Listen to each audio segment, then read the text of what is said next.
Olá, bem-vindas e bem-vindos ao Compacto Podcast. Hoje a gente vai falar sobre o mapa do caminho do Brasil para o fim dos combustíveis fósseis. 2025 pode ser o segundo ano mais quente da história. A União Europeia está flexibilizando as regras de sustentabilidade para as empresas. A gente também vai falar sobre o caso da Ambipar e a crise de governança que uma empresa de ESG pode ter e dicas para reduzir o desperdício de alimentos no nosso dia a dia. Eu sou a Graziela Brum, fundadora da Compacto, que é uma consultoria de comunicação com foco em iniciativas de sustentabilidade e impacto positivo, e além de consultoria, a Compacto também tem o Compacto Podcast, que é um resumo de notícias, novidades e acontecimentos sobre sustentabilidade. E antes de ir para a primeira notícia, eu queria comentar que na semana passada, quando esse episódio está sendo gravado, a gente teve a retrospectiva do Spotify de 2025 e eu fiquei muito surpresa com os resultados e muito feliz também. O Compacto Podcast nessa retrospectiva ganhou um selinho do Spotify de hit instantâneo em 2025, porque nessa primeira temporada do podcast ele teve uma performance 84% melhor do que a média de outros novos programas, e eu fiquei muito feliz com esse número, porque não é um número nada trivial, 84%. E ele também apareceu como top 10 podcast de 63 fãs, outro número aí que me surpreendeu bastante.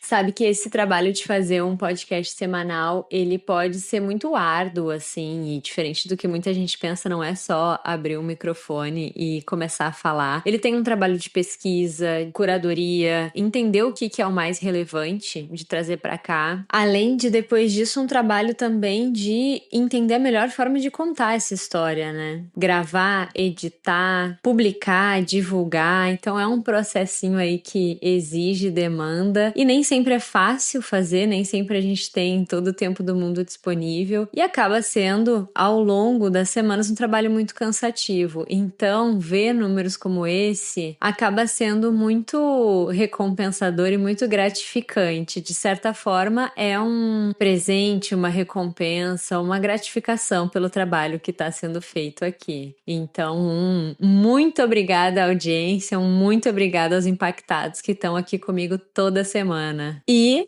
bora para a primeira notícia. A gente vai começar falando sobre o mapa do caminho brasileiro para o fim dos combustíveis fósseis. Só relembrando, essa foi uma história que surgiu nos 45 do segundo tempo da COP30. Era um assunto que nem estava previsto na agenda inicialmente e em um discurso do presidente Lula no início da COP, nas reuniões pré-COP, esse assunto entrou e acabou ganhando uma atração muito grande nas discussões. E aí agora, recentemente avançando com esse assunto, o Lula determinou 60 dias para os Ministérios do Meio Ambiente, Fazenda, Minas e Energia e Casa Civil apresentarem as diretrizes para a transição energética justa. Ou seja, tem uma intenção real de pegar esse discurso e transformar ele em um plano de ação de fato. E isso é uma ótima notícia, mas como tudo na vida, tem a sua luz e a sua sombra e vem com elogios, mas vem com críticas também. Esse despacho do presidente Lula, que é esse texto onde ele fez esse chamado para os ministérios e para a Casa Civil, ele está deixando claro que vai ser criado um fundo para a transição energética que vai ser financiado, vai ser custeado pelas receitas governamentais vindas da exploração de petróleo e de gás natural. E as críticas são nesse sentido, porque segundo o Instituto Araiara, aliás, só um parênteses aqui, o Instituto Araiara estava com uma casa na COP30 em Belém, que era o Amazon Climate Hub, e era organizado pelo Instituto Araiara, aonde a gente gravou o episódio número 24 do Compacto Podcast, entrevista com a Lígia, que é gerente de crescimento e inovação socioambiental do Sistema B. Se não ouviu ainda, dá play aí na sequência no episódio 24, coloca na fila para ouvir na sequência. E o que o Instituto Araiara está falando é que essa proposta não faz sentido e eles veem com certa preocupação essa transição energética ser financiada por essas receitas, porque isso acaba criando uma contradição que não é nem coerente e nem sustentável, financiar a superação dos combustíveis fósseis com a própria renda deles e talvez até a ampliação da própria extração. E isso acaba trazendo ainda mais força, reforçando esse mesmo modelo que está gerando os problemas que a gente está tentando resolver resolver hoje. Mas independente de qualquer coisa, apesar das críticas, a iniciativa foi positiva, a iniciativa do governo brasileiro é positiva e esse prazo de 60 dias também. Isso está mostrando que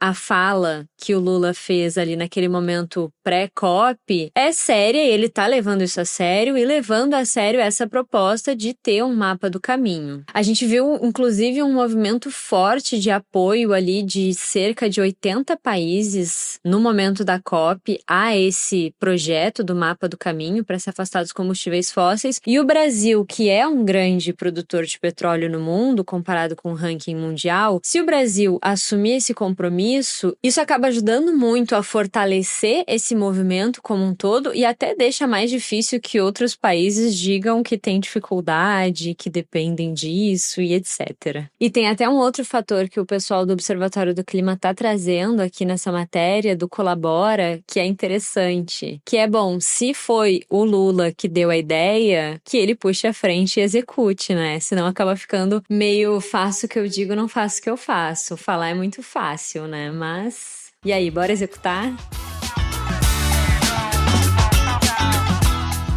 E aí, já que a gente está falando de combustíveis fósseis, a gente vai falar sobre 2025, que deve ser o segundo ano mais quente da história. E qual a conexão de um assunto com o outro? Bom, o uso de combustíveis fósseis é o principal responsável pelo aquecimento global. Se a gente parar, conseguir, de fato, executar, traçar esse mapa do caminho para o fim dos combustíveis fósseis, o problema do aquecimento da Terra melhora drasticamente. Esses dados estão vindo do programa Copérnicos da União Europeia e estão mostrando que de janeiro a novembro a temperatura média global teve 1,48 graus Celsius acima dos níveis pré-industriais. Então aí quase no 1,5 grau, que foi um nível bem parecido que a gente teve em 2023, até então o segundo ano mais quente da história, e que ficou atrás do primeiro, que foi 2024. E aí não é à toa que esses 3 últimos anos, 2023, 2024 e esse 2025, eles estão disputando esse ranking de top 3 anos mais quentes, porque de fato a gente está tendo uma tendência de cada próximo ano acaba sendo o ano mais quente, ou um forte candidato para estar no primeiro lugar ou nesse ranking de top 3. E isso está reforçando o desafio que é manter o aquecimento global abaixo do 1,5 grau,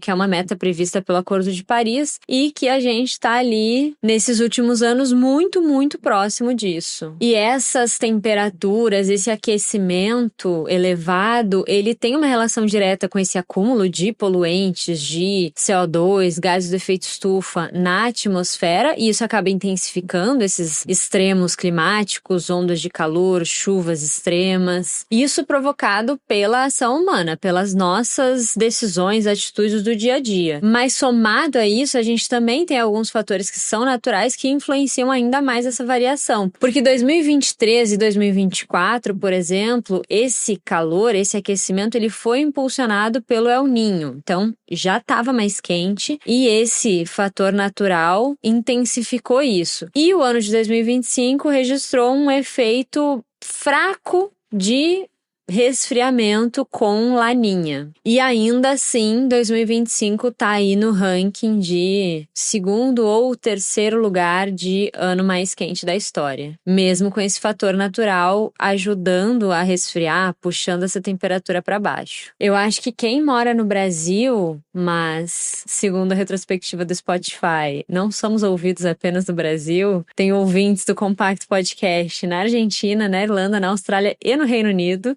Mas para os impactados aí que moram no Brasil, eu acho que de forma geral deu para sentir um ano mais frio que a média dos últimos anos, né? Aqui no Rio de Janeiro a gente teve um inverno que, desde que eu moro aqui há 7, 8 anos, eu não tinha vivido ainda, que foi um inverno mais frio mesmo, um inverno quase de verdade, não dá para dizer que foi de verdade, né? Porque é aquele inverno carioca. Mas deu para usar casaco, deu para beber vinho tinto. Eu sei que São Paulo fez mais frio também, Rio Grande do Sul, eu não sei se foi no Brasil todo, mas eu acho que esse efeito da laninha foi sentido. E apesar disso, 2025 segue sendo aí disputando o ranking de top 3 anos mais quentes, de forma geral aí, planeta Terra como um todo, né? E na nossa próxima notícia, a União Europeia está flexibilizando as regras de sustentabilidade para empresas. E só as grandes empresas vão estar sujeitas a essas regras mais rígidas. A legislação de sustentabilidade da União Europeia acabou se tornando uma novela aí nos últimos tempos, mas ao que parece, ao que tudo indica, ela está chegando aí nos seus últimos capítulos, porque o Parlamento e o Conselho Europeu chegaram em um acordo na semana passada para reduzir e para simplificar as regras de due diligence, que é uma investigação de riscos e oportunidades de ESG de uma empresa, e dos relatórios de sustentabilidade, que as empresas que fazem parte desse bloco da União Europeia ou que fazem negócios com a União Europeia vão precisar apresentar. Esse novo acordo, esse novo combinado vai reduzir bastante o número de empresas que vão precisar cumprir essas novas regras e também está removendo a cláusula que exigia que elas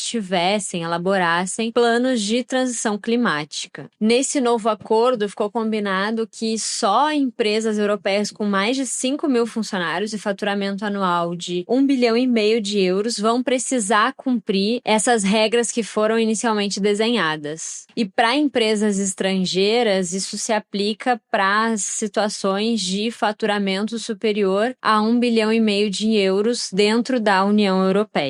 Antes, o combinado era que as empresas que tinham mais de 1.000 funcionários e um faturamento anual superior a 450 milhões de euros iam estar sujeitas a essa nova lei. Assim como empresas de fora da União Europeia que fazem negócios com esse bloco e tivessem um faturamento nesse mesmo valor dentro da União Europeia. E aí um outro ponto que mudou, que a gente já comentou, é que o plano de transição climática, que antes era exigido que as empresas definissem como elas planejam descarbonizar as suas operações, ele também caiu e foi eliminado desse acordo. E deixa de ser uma exigência. E o prazo para essas empresas, agora menos empresas, mas que ainda precisam cumprir essa nova lei, ele mudou também de julho de 2027 para julho de 2029. Então ele avançou aí 2 anos para frente. Isso tudo em se tratando de due diligence, que é aquela investigação de riscos e oportunidades ESG. E aí, quando a gente fala de relatórios, a gente também teve uma mudança de exigência aí. Antes, a exigência era para empresas com 250 funcionários e faturamento de 50 milhões de euros, e agora mudou para 1.000 funcionários ou mais e um faturamento de 450 milhões de euros. A flexibilização aconteceu, esse relaxamento dessas regras, mas a multa continua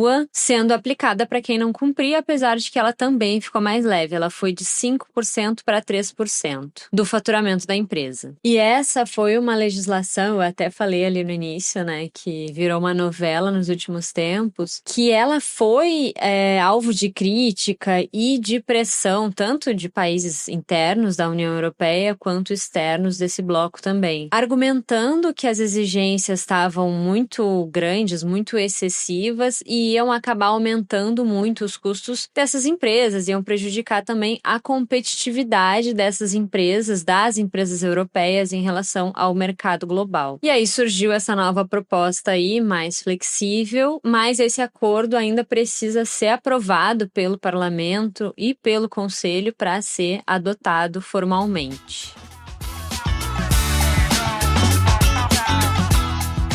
E pegando o gancho aí dessa última notícia em que a gente está falando de legislação de sustentabilidade para empresas, nesse caso para a União Europeia, a gente vai para a nossa próxima notícia, onde a gente vai falar sobre o caso da Ambipar. A Ambipar é uma empresa que nasceu no interior de São Paulo nos anos 90, 95, e surgiu como uma empresa de gestão de resíduos. E ela foi crescendo, expandindo, foi aí fazendo várias aquisições, tanto no Brasil quanto fora dele. E foi se tornando uma empresa mais robusta, uma holding, um grupo de fato. E seguiu na sua atuação de gestão e reaproveitamento de resíduos, mas também foi acrescentando outras atuações no seu escopo, que nem reciclagem, economia circular, consultoria ambiental e também uma segunda atuação que é resposta a emergências ambientais e químicas, lidando ali com acidentes com produtos perigosos, vazamentos, desastres. trimestres. E essa empresa foi crescendo, abriu capital na bolsa em 2020, inclusive ela foi a primeira empresa de gestão ambiental que foi listada na bolsa brasileira, na B3. Só que a Ambipar, apesar de ter nascido nesse universo ESG, ela sempre teve uma questão com o G de governança. Tanto que era uma empresa que não costumava aparecer no portfólio dos investidores, desses gestores que eram focados em sustentabilidade, justamente por essa fraqueza, essa fragilidade, esse ponto de atenção que a empresa tinha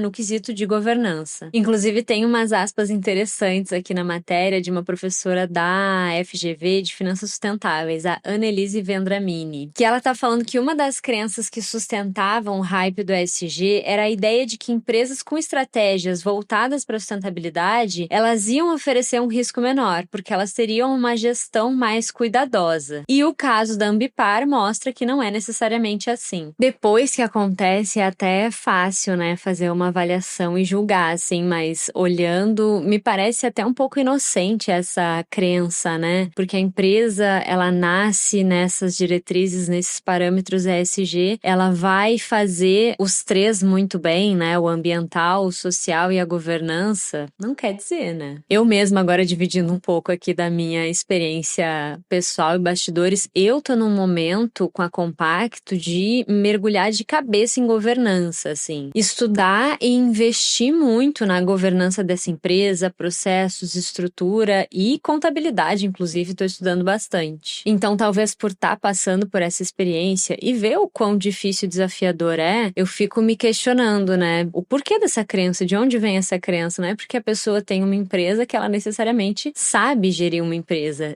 Tem que haver uma intenção e um esforço de fato para isso. E aí tem um exemplo, uma situação que tangibiliza isso, que é no segundo trimestre de 2025, a Ambipar declarou um caixa de 4,7 bilhões de reais. E aí em setembro, alguns meses depois, ela pediu proteção contra credores, alegando justamente falta de recursos, falando que ela não tinha ali uma margem de 60 milhões de reais.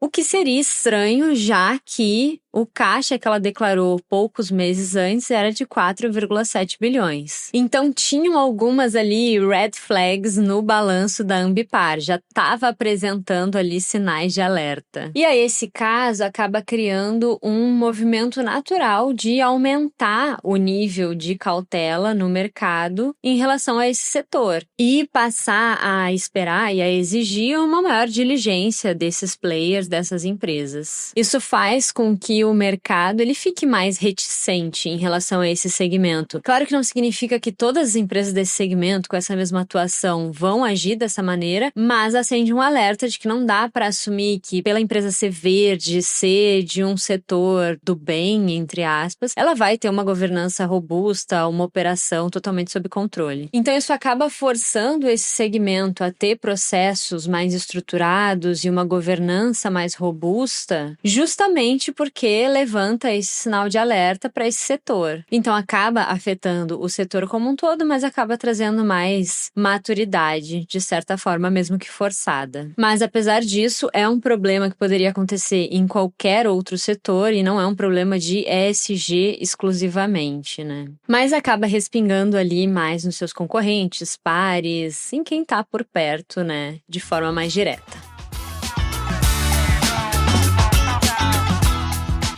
E na nossa última notícia de hoje, a gente vai falar sobre 3 dicas práticas para reduzir o desperdício de alimento. Olha só que interessante, tem um relatório da ReFed, que é uma organização sem fins lucrativos, que traz que nos Estados Unidos, uma média de 35 milhões de toneladas são desperdiçadas por ano. Isso equivale a 31% dos alimentos produzidos nos Estados Unidos. E gera um impacto ambiental que equivale a 36 milhões de carros por ano. E esse relatório está trazendo que metade desse desperdício de alimentos vem dos próprios consumidores. Tanto o que a gente compra no supermercado e acaba estragando na geladeira, ou até uma comida que a gente pede e come só metade, enfim. enfim, estraga também. São essas sobras que não são aproveitadas no nosso dia a dia, na nossa rotina mesmo. E esse desperdício de alimento é péssimo por si só, claro, né? Um alimento que poderia estar sendo aproveitado, que foi produzido, poderia estar servindo de alimento e tá virando resíduo, indo fora. Então ele é ruim por esse fato em si,